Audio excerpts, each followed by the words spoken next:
السلام عليكم ورحمة الله وبركاته كسو dhawada walaalayaal cashirkeena maanta cashirkeena wuxuu ku saabsan yahay hello world oo laga wado qof micnaha maadaama aan nahay dad programka diyaar ahayd inaan hoos ka bilaawno asaaska aan ka bilaawno qof walba markuu dunida ku cusub yahay micnaha camal ay ka dhigan tahay hello world micnaha waa qof dunida ku cusub micnaha haddaba dhashay camal micnaha maadaama anaga aan hoos ka soo bilaawno VB-gan aan ku cusubnahay maaragtay waxaan sameynaa tusaaleyn ugu horeeyay marka waxaan laga wadaa markii uu micnaha qof dunida ku cusub macnaha haysin camal dunida waa imada haysin camal waa marka koowaad new project ayaa leedahay maadaama ahayd project aan sameyn rabno qofkii project horu sameysana open uu leeyahay meeshan ay ka soo muuqanayaan ku u dambeysay marka aniga waxaan leeyahay new project mashruuc cusub ayaan sameynayaa kadib waxaa ka dooranaysa halkaas templates ku qoran tahay visual basic ayaan ka rabnaa aniga waxaan kala dhan marabno C# iyo bal marabno visual basic kadib meeshan ku badan ayaa ahayd dhowr xaba ayaa ku jiro insha Allah kaasna waa baradoon u koray oo ah form application waa sida mid form ah oo maaragtay drag and drop ah laakiin hadda waxaan baranaynaa console application oo ah shaashada madow wax walba waxa fiican in hoos asaaska ka soo bilowdo marka anaga asaaska ayaan ka soo bilaabaynaa waxaan doonayaa meesha ku qoranta console application visual basic kadib meeshan waxa ku soo qornaa markaas console application magacaan oo bixina oo anaga ah haye camal haye la iska leh kadib meesha aragta adiga waa kasii xula kartaa meesha dhiganayso adiga ayaa taqaan kadib okay ayaan leeyahay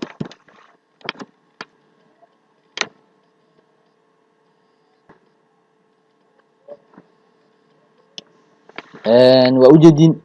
waxaan noo sameysmay projectigeeni waan u baahnay haye waa ujeedin waxa ku soo baxay marka u horeyso qaabkan sida ujeedin waxa ku soo baxay qaabkan oo ujeedin model 1 iyo model micnaha qayb micnaha u sameysmay doomaceed programka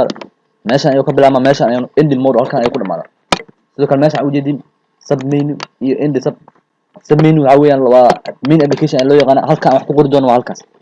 labada min inta u dhaxaysa waxaan ku qori doonaa code-keen wax ka baxsan ku qori doono kan waxa loo yaqaan main function ayaa loo yaqaan waxaan dhan si fiican u baran doonaa adiga code-kan waxaan ku qori doonaa sub main kaas end sub inta u dhaxaysa ayaan ku qori doonaa head code-keena horeeyo waxaan ka bilaabanaa waxaan rabnaa inaan soo dhawaacno qoraal qof dunida ku cusub haday hello world aan sheegayna haday camal marka waxaan qoraysaa console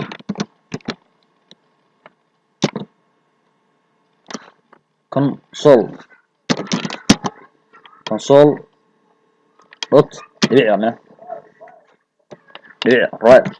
right line ujeedin waa function ku ogolaanaya inaad soo daawacdo waxay ahayd waxyaalo macluumaad ama xog ku soo daawacaya waxa loo yaqaan console dot right line console waa iska taqaan waa shaashada madow magaceeda dot right line waa function micnaha ku ogolaanaya inaad soo daawacdo qoraal kadib hadda waxaan rabnaa qoraal aad u badan inuu soo daabaco kadib waxaa furaysaa calaamadahan saa ujeedin waana xiraysaa inta furto ayaa xiraysaa mar labaad calaamadaas oo dhowr kuwa tooska loo yaqaan oo calaamadaha hadalka calaamada qof wuxuu yiri markii la yiri camal hada wixii la gali jiray gal camal hadda waxaan galina camal soo dhawow walaal meesha lagu laga dhigi jiray aniga Soomaaliya isticmaal doona maadaama ardayda ay tahay waxbar Soomaali halaan kuma diid doono sidoo kale waxaan isticmaal doonaa function labaad oo loo yaqaan console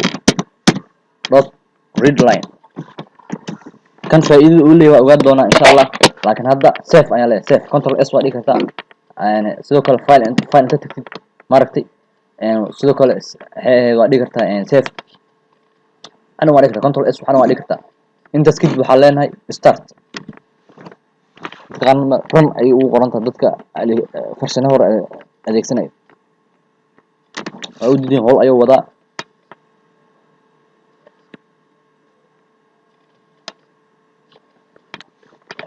shaashada madow ayaa soo baxay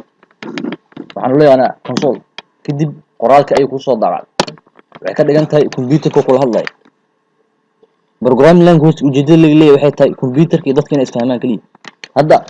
soo dhawaad walaal waxay ka sugtooda qof bil aadam computerka inay ku sugtooda hadii la programming waa ujeedada aan ka leenahay waxaan u baraynaa waxay tahay sidaas laakiin hadda waxay ka dhigan tahay computerki oo adiga kula hadlay soo dhawaad walaal ay ka dhigan marka IT-ga gacanaha ku yeesiinay halkaas ka sii wada marka waxay ahayd waxa ay dhiman mar kaliya kan faa'iido u leeyahay maxay tahay read line macnaha readka line kan af hadda kan hadii aan ka saaro programkayga aan ka tirtiro ay sidaan saf ku leeyahay u fiirso start ayaan leeyahay u fiirsadane shaashada mid inta imaata hore ka carara doontaa u fiirso وديدين شاشة المدوة تميك هراء كعرف معناها فاكشن كاس ممكن تقول أقولانا يا إن شاشة المدوة إيميشي جوك مكا كنترول زي أيان لا سي هو السير وصون الله